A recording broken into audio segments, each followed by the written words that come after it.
Bismillahirrahmanirrahim. Assalamualaikum warahmatullahi wabarakatuh. And hello everyone, welcome back to my English material video. Still with me, your lovely teacher, Mr. Afidi. Alright, today we will study about one of the famous texts in English. So we can call it narrative text. But first of all, I want to say my apologize because in this material video, I conducted with other people video to explain about our material today. It's really my own fault. I got some healthy problem 2 or 3 days ago maybe. Because of that, I don't have any time to prepare it well. So I'm so really sorry. So because of that, I want to say thank you and want to get the permission to SMK Muhammadiyah Al Kausar PK channel YouTube because I used the video to help me in this online learning today. So I did not cut any scenes on this video content because I really appreciate it. And my big applause for Mrs. Irma explanation. So it's really nice explanation, ma'am. And hopefully it make us more easily understand about our material today. And so today we gonna be study about narrative text. Hari ini kita akan belajar narrative text ya teman-teman. And like I said before that in 9th grade we will study more about any kind of text in English. Kalian sudah belajar mengenai procedure text 4 pertemuan yang lalu ya.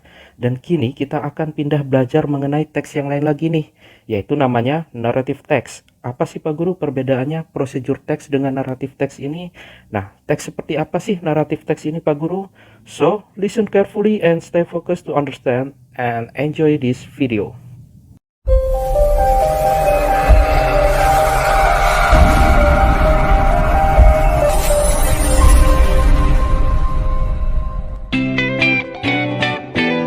Assalamualaikum warahmatullahi wabarakatuh. Hello students, how's life? In this video, we are going to learn about narrative text. Narratives are texts which tell stories. Jadi teks narasi adalah teks yang berisi tentang cerita. Kita biasa menemukan narrative text dalam bentuk fable atau cerita yang tokohnya adalah hewan-hewan, kemudian ada legends seperti legenda Tangkuban Perahu ataupun mungkin terbentuknya Candi Prambanan, kemudian ada juga fairy tales seperti Cinderella dan Snow White. Narratives mainly written for entertainment, jadi ditulis dengan tujuan untuk menghibur pembaca. Namun lebih dari itu, cerita narasi, narrative text itu biasanya mengandung pesan moral ataupun bahkan bisa digunakan untuk menyampaikan pendapat bahkan kritik. Nah, biasanya narratives itu menggunakan problem solution sequence. Jadi urutan ceritanya nanti akan ada permasalahan, kemudian diikuti dengan solusinya. Karena inti dari narrative text merupakan problems atau permasalahan yang dihadapi oleh characters atau tokoh dalam cerita. Untuk lebih jelasnya, berikut adalah structure atau struktur teks naratif. Yang pertama, pembukaan atau orientation berisi characters, time, and place. Jadi, siapa yang terlibat, kemudian kapan dan di mana terjadinya cerita tersebut. Lalu muncullah masalah dalam complication yang diikuti dengan pemecahan masalahnya atau resolution. Kemudian yang terakhir ada reorientation atau coda. Nah, yang ini tidak wajib ya, karena isinya merupakan pesan ataupun pembelajaran yang bisa diambil dari cerita. Bisa disampaikan secara tertulis atau eksplisit ataupun juga secara tersirat atau implisit. Kemudian unsur kebahasaan dalam teks narasi yang pertama, karena cerita tentu saja menggunakan past tense, so you may reopen your note on past tense. Jangan lupa belajar lagi mengenai past tense. Kemudian penggunaan adverb of time seperti once upon a time, one day, a long long time ago.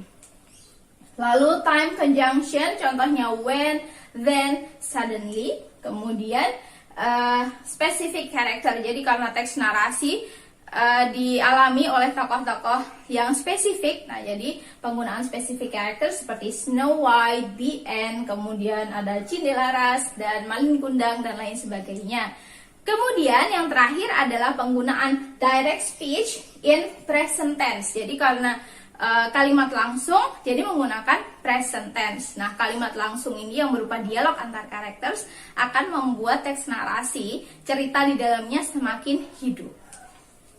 Nah, ini adalah salah satu contoh teks narasi yang cukup populer. Mungkin kalian sudah pernah membaca atau mendengarnya, yaitu The Goose with the Golden Eggs. Jadi, angsa yang bertelur emas. Okay.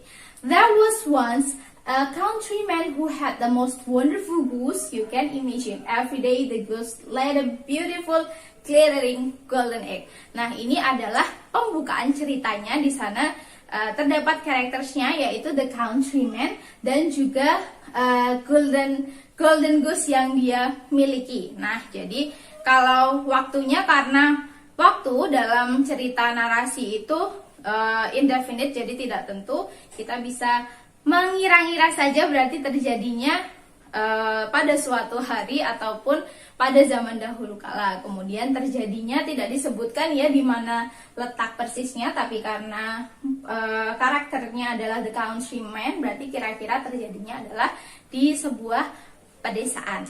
Nah, kemudian the countryman took the egg to market and soon began to get rich.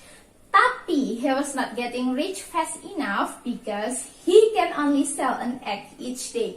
Nah, jadi tidak bisa cepat semakin kaya karena setiap hari angsanya hanya menghasilkan satu telur. Jadi setiap hari the countryman ini hanya bisa menjual satu telur dan he want more. Dia ingin lebih. Nah, permasalahan inilah yang kita sebut dengan complication.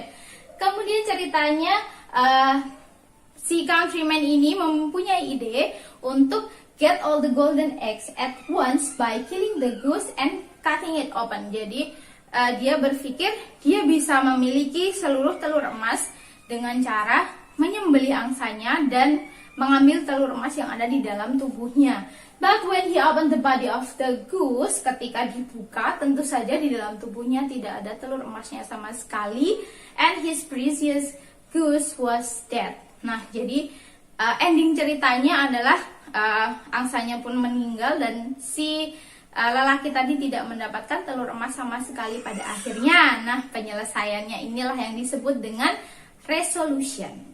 Okay, that was the end of the story. What do you think of the story? Bagaimana ceritanya menurut kalian? Kira-kira what can we learn from the story? Apa sih yang kita bisa pelajari dari cerita tersebut? Type your answer on the comment. Jangan lupa tulis jawabannya di kolom komentar. Well, that is for today. Thank you for watching, and I hope you understand my explanation. See you. Wassalamualaikum warahmatullahi wabarakatuh.